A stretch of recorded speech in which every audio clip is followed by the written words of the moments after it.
Welcome to Franchise Marketing Radio, brought to you by SEO Samba. Comprehensive high-performing marketing solutions for mature and emerging franchise brands. To supercharge your franchise marketing, go to SEOSamba.com. That's SEOSAMBA.com.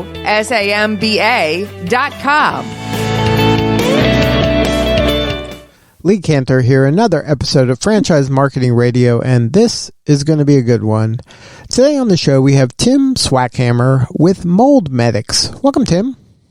Hi, thank you very much for having me.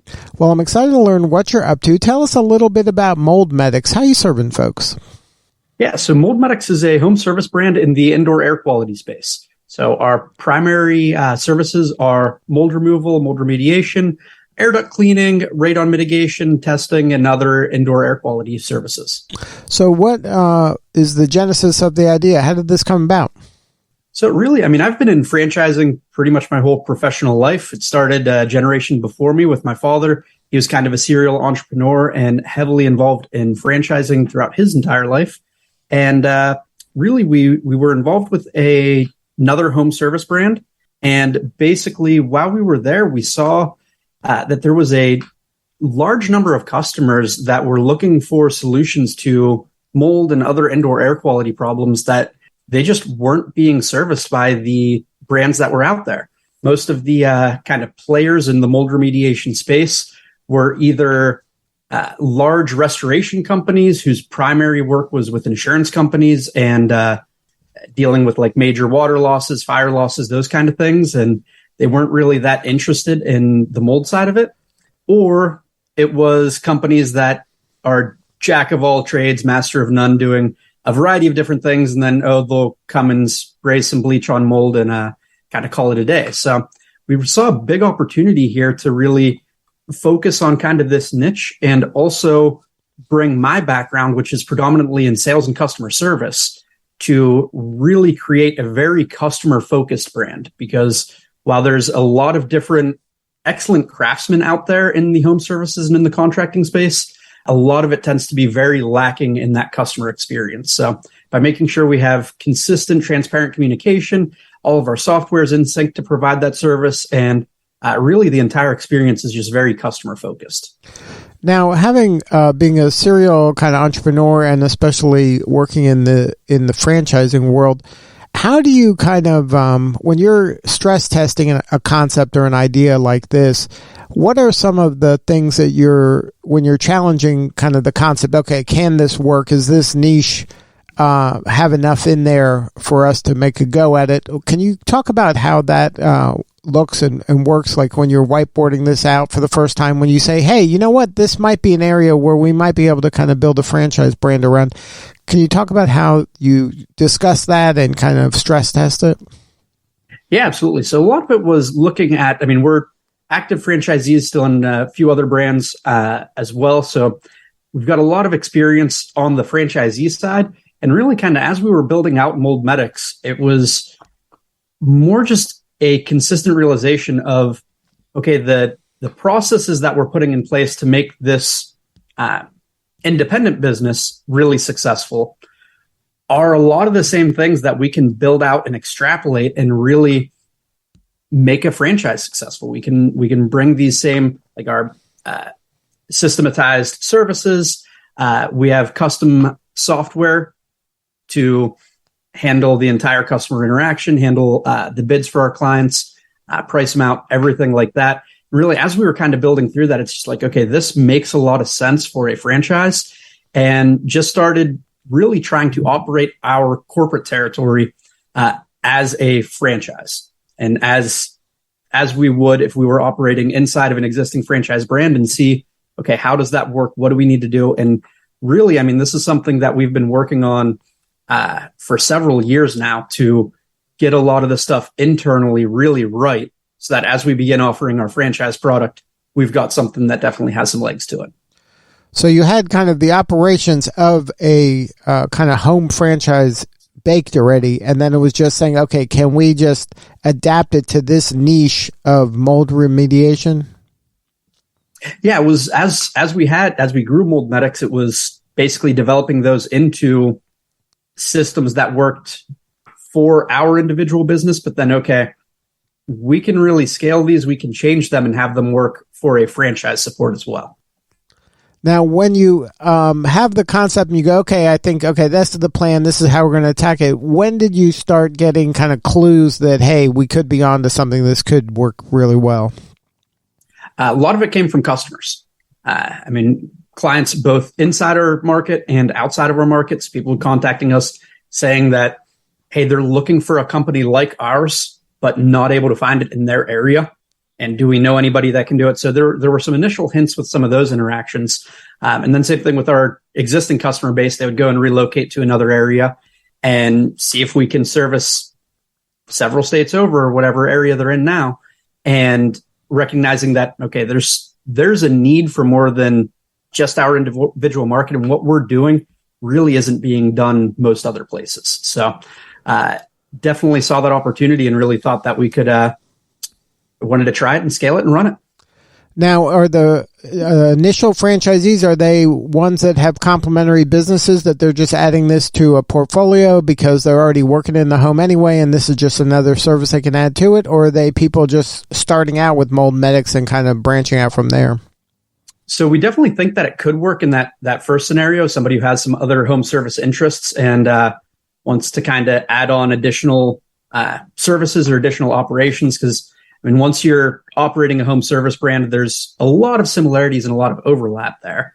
So I definitely think that could work. That being said, currently our franchisees this is their business exclusively. And then, so what's it been like going to market? So how has it been? How are people are they gravitating to this, or is this a harder sell than you imagined, or is it something that's easier than you imagined? So to be honest, we've really taken kind of a very slow metered approach to bringing it to market. We have one franchisee currently up and running. He began operations in summer of last year, and he was somebody that we knew personally and really wanted to just basically make sure, okay, we start there, see how it goes, make sure everything's going smoothly, see what we encounter. And really, as far as like marketing the franchise brand, we didn't really start that until this summer. That was when we got the various media portals and advertisements running, all those kind of things. So it's really been an interesting process just to kind of get things going and really start the development side. Now, is this better suited, is it a seasonal business? Is it better in some parts of the country rather than others? Yeah, so there's definitely some areas where it's going to be unique geographically, just based on where you're at. Obviously, your coastal areas have a lot of different issues with hurricanes and things like that can influence a little bit. But it's definitely something that applies across the U.S. as a whole, even in people think like your desert areas don't have problems like Arizona and whatnot. And the fact is they do. They have air conditioning that's running consistently. It causes all kinds of leaks and issues that can really present themselves. They're slightly different issues, but they're definitely problems that would fit the process and fit the brand in general. As far as the seasonality goes, that's one of the things I really like about it.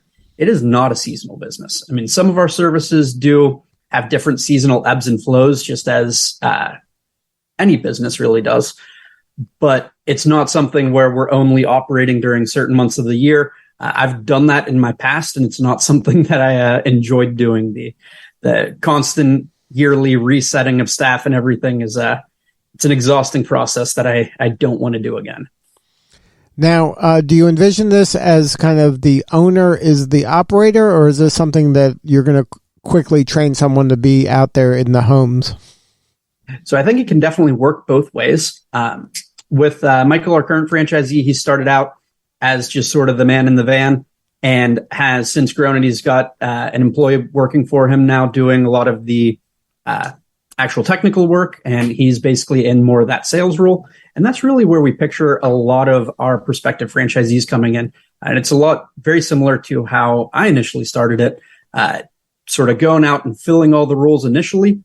And then as we grew our customer base and everything, bringing on, okay, now we're bringing on somebody to take over the technician role, bringing somebody else in to take over the sales role, and continuing to scale from there to the point where ownership is completely out of the business. Now, somebody coming in better capitalized could do that more on the outset, and we're set up to support them as well.